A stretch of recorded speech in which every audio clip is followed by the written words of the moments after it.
فوجی من موجی کو خوش آمدید. میں ہوں آپ کا ہوسٹ میجر رضا. آپ اندازہ کر ہی چکے ہوں گے کہ میں بھی ایک ایسی جگہ پہ کھڑا ہوا ہوں کہ جہاں پہ پیچھے برف ہی برف ہے، اور ایک یونیک نظارہ اس لحاظ سے ہے کہ برف جو ہے وہ لیک کے اوپر جمی ہوئی ہے. تو اسلام آباد میں اس ٹائم پہ 40 ڈگری سینٹی گریڈ کے قریب ہو رہا ہے، لیکن یہاں پہ ابھی پوری دھوپ میں 15 ڈگری سینٹی گریڈ.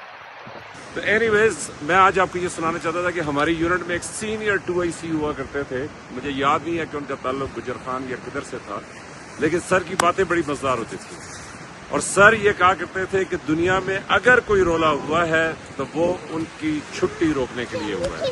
اور وہ کہتے تھے ہو نہ ہو یہ سارا چکر میری چھٹی روکنے کے لیے، کیونکہ سر کو چھٹیاں بڑی ہی پسند تھیں. تو میرا بھی یہ خیال ہے کہ یہ جو ایران، امریکہ اور اسرائیل کے بیچ میں یہ جو تنازع ہے اور آبنائے ہرمز بند ہے اور اس کی وجہ سے تیل کی قیمتیں بڑھتی جا رہی ہیں، تو یہ ہو نہ ہو یہ ہماری چھٹی روکنے کے لیے ہے، اور اس میں کوئی شک نہیں ہونا چاہیے. تو اب چھٹی جب بند ہونی ہے تب بند ہونی ہے.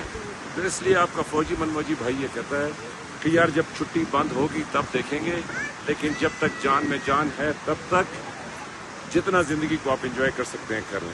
میں نے آپ کو پچھلی قسط میں یہ کہا تھا کہ اگر کوئی نئی چیز سننے کو ملے تو اس کو ضرور سنیں، ضرور دیکھیں.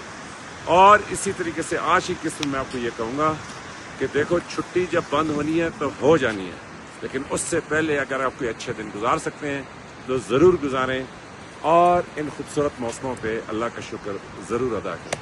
تو دیکھتے رہیے فوجی من موجی. لائک، سبسکرائب اور شیئر کریں. آپ کی محبتوں کا بہت شکریہ.